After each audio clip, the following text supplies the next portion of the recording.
Crypto Hotep here with another investing video. We're on week 113 of the Family Portfolio and Dividends Tracker. Really appreciate you guys tuning in again. Thank you very much. And happy 4th as well. Unlike the past couple of years, I'm actually going to be recording this before the 4th of July as I have a little bit of time here. So this year we will actually stay on track with the weekly updates for the 4th of July. Normally 4th of July week, I usually delay it, but now it looks like we're going to be on track here. So if this is your first time watching video, feel free, go to the channel, do me a favor, hit the notifications bell and hit the subscribe button. It's free, and then that way you'll get to know when I deliver these weekly updates. And really quick, if this is your first time watching the video, these updates are to track my family's portfolio that dates all the way back to week 1, which is on the channel as well, and it's in the description. Week 1, basically, I gave my family a short list of stocks and companies to choose from. They proceeded to choose the ones that most resonated with them, and then we use M1 Finance as our broker of choice to create a big family portfolio with sub portfolios in it for each of my family members. And then every week we go through the balances, we go through some news events that are happening in the world and how we're feeling about our portfolio, and just tracking that investment journey and hopefully generating generational wealth as well. So several weeks ago, I did convert my whole family over to ETFs as well for a more streamlined investment approach and easier investment approach. So that's where we're at right now, and we're going to see some updates in this portfolio shortly here. So before I forget, this is not financial advice. Please consult a professional if you want to invest your hard-earned money into stocks, ETFs, crypto, whatever. Just because my family's investing in it doesn't mean you need to. But we'll jump in here, guys. So before we go to week 13, let's go through some news events here for this week. This week's going to be short because the bank holiday for 4th of July is actually Friday. Friday is the 3rd. So the bank holiday will happen on the 3rd, on Friday. 4th of July is Saturday. So most of the time, stock market will be closed on Friday. Banks will be closed on Friday as well. So it's going to be a short week. With that being said, though, we're recording this Tuesday evening. So Tuesday morning events passed. So the JOLTS job openings, that's passed. The forecast was 7.4 million. We came in higher at 7.59 million. That's good for the economy. So that shows growth in the economy for job openings. Okay, so that shows somewhat of a strong economy here. That's what we need. I think tomorrow, though, there's going to be some fireworks. We have Fed Chair Warsh speaking, and I wasn't even aware of this. So he's going to be speaking at 9 a.m. This is going to be bright and early, right before the 4th of July, right before everything, heads out. This is going to be some fireworks right here. And then right before Friday, we got non-farm payroll and unemployment rate right before we take a long weekend here. So the non-farm payrolls, our forecast is 110. Unemployment rate is 4.3% forecast. So again, guys, to be bullish, the unemployment rate has to be lower, or it could be at what the forecast is, which is 4.3%. And then the non-farm payrolls have to be at least at or above, because that shows job growth in the economy, which is a good thing. Okay. Another thing in the news here, guys, is, let's see, we have, actually, I will, let's see, let me type this in here.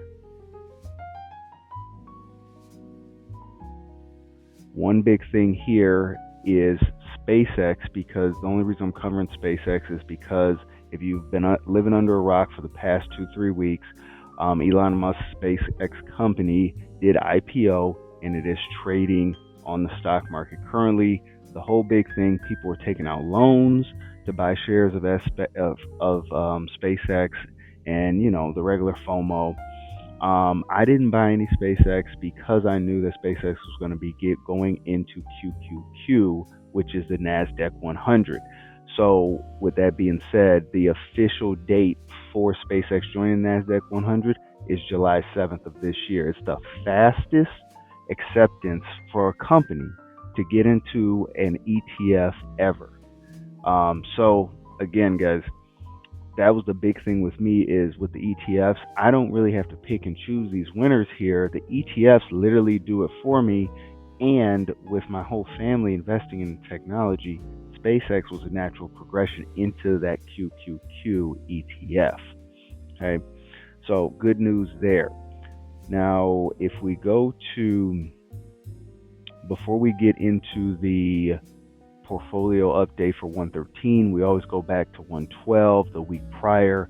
Week prior saw us with a balance of $4,289.80, money weighted rate of return of 2.63%, market gain of $73.70, and then dividends earned of $32.37. So what happened for week 113? So 113, we've seen a boost up here. So our balance for week 113 is $4,465.01. Money weighted rate of return year to date of 5.63%. 1 year return is 18.30%. Very good. Market gain year to date is $194.91, and dividends earned are still at $32.52. So what happened between this week and last week?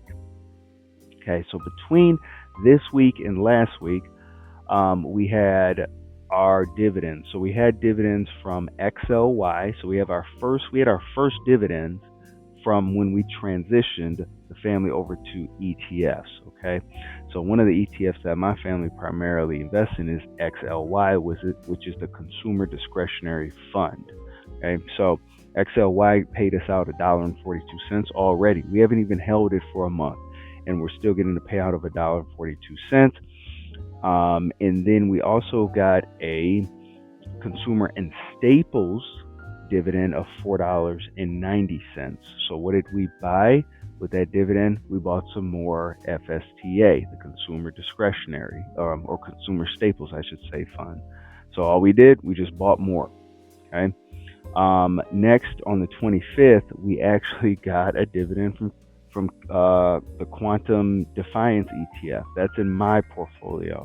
So we only got 20 cents here, but again, I'm a dividend guy as well, and I know that dividends take time and it's a snowball effect. So I'll take these pennies right here all day. Pennies make dollars, and you know how that goes. Okay, also on the 25th, we were blessed to actually deposit money. We contributed money. It was a contributing week this past week, and so we contributed $50. And what did we buy? Well, we bought some ESPO. This was in my portfolio. Some CIBR for cybersecurity. That's in my portfolio. Cloud computing in my portfolio. VCR, which is the Vanguard Consumer Discretionary Fund. That's in our middles. QQQ, we're loading up. As you can see, it's the biggest purchase because it's across everybody's portfolio.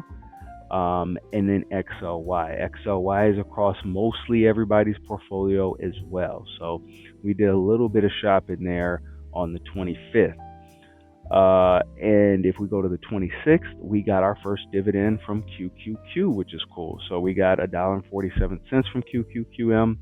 And then Vanguard, which makes sense because Vanguard right now is kind of shilling out their dividends as well for VU and VGT. We got paid from VCR and 30 cents. Okay, well, what did we buy with that dividend? We bought some more QQQ. We doubled down on technology for QQQ. Okay, and then on the 30th, we did receive dividend from the cybersecurity ETF that I invest in, CIBR. We just got 15 cents there. And then we did get a dividend from Pepsi. So you may be wondering, well, why are you getting these dividends from past companies? Well, you still get paid out for the companies for the time that you held it. And so Pepsi has given us that dividend from, months ago, if you will, of us holding it. Okay. And so with that being said, guys, we'll jump into the portfolio here very quickly, and we're going to go bottom to top here. And unfortunately, My wife is at the bottom. However, if we can look at the portfolio here, guys, all of our portfolios are actually looking pretty good, including my wife's, which is actually up, is very, her percentage is actually up tremendously in relation to past weeks. My wife has been down in the portfolio, down 6, 7, 8%. Now she's only down 2%. So she's maintained and made up some ground here. And the reason I believe is because we moved and switched over to those ETFs. So my wife's portfolio has a balance of $630 even, negative 2.84% year-to-date return, unfortunately, negative $22.17. Market gain, dividends earn of $4.89. We talked about our purchases here, but you can see QQQM, XLY is gaining some ground, negative only 0.03%, and then the consumer staples are holding it down there. Okay, let's go to our youngest. Our youngest has a balance of $659.37, money weighted rate of return of 5.88%. Very good. Market gain of $30.35. Dividends earned of $4.10. So very similar to my wife's, we have QQQ, we're doubling down. XLY, doubling down. Consumer staples, we're doubling down. But then we also have video game and esports. We had to fill that video gaming piece because our youngest and our middle both invested into Sony for PlayStation, invested in Nintendo when we can invest in Nintendo. So I figured we'd tie to that niche in video gaming with ESPO, the video gaming and esports ETF. Very small percentage, only 10%, but it's still there, and that's making up some ground. They're finally turning green for our youngest. Okay. Let's go to our middle. Our middle is a balance of $669.28. She's up a positive 13.19% year to date. Market gain of $67.89. Dividends earn of $5.30. Very similar to our youngest, but we have VCR, that consumer discretionary ETF here, that's up. All of our middles ETF holdings are in the green and looking very, very good here. Okay. Let's go to our oldest. Our oldest has a balance of $1,233.53. Money weighted rate of return of 5.85%. Market gain of $57.97. And then dividends earned of $8.19. Very simply, similar to my wife's portfolio, QQQM, XLY, FSTA. Very similar performance here right now, but looks fantastic. And the reason why this balance is higher than, say, my wife's, if it's your first time watching the video, is because our oldest, who has a good job, wanted to invest money at a particular time and just invested their money without being asked, and just did it on their own. So that's why that balance has accrued, because not only was that portfolio the recipient of the contributions that we do normally, but our oldest also contributed to the portfolio, which is nice too. And then last but not least, my portfolio has a balance of $1,272.83. Crazy moves this portfolio is making, up 6.11% year to date. Market gain of $60.87. Dividends earned of $10.04. This chart is crazy right now. It's just this is a volatile chart right here, and I was expecting this, but you can see right now this is the semiconductor ETFs that are holding it down, up over 13% year to date, and then up over 10% for SMH. Cloud computing is down, negative 3.87%, but again, cybersecurity is making up ground at positive 4.2%, and then quantum computing, I believe, is the future. It's up over 5.77%. This portfolio is doing numbers right now. But again, you got to take the good with the bad too. It's very volatile, so the portfolio could just drop 10%, in a matter of a week or so. but I'm willing to hold that because I feel very strongly about those ETFs that I just mentioned. So with that being said, guys, we'll cut this video short. Don't want this to be a long-winded video here, but for week 113, the family portfolio is a balance of $4,465.01, a money weighted rate of return of 5.63%, market gain of $194.91, dividends earned of $32.52. If this video is helpful, guys, like, subscribe, comment, retweet it, share it out to like-minded individuals like yourself, and continue to follow that investment journey with me and my family. Do you guys prefer ETFs or stocks? Let me know in the comments below. And as always, guys, thank you and happy investing.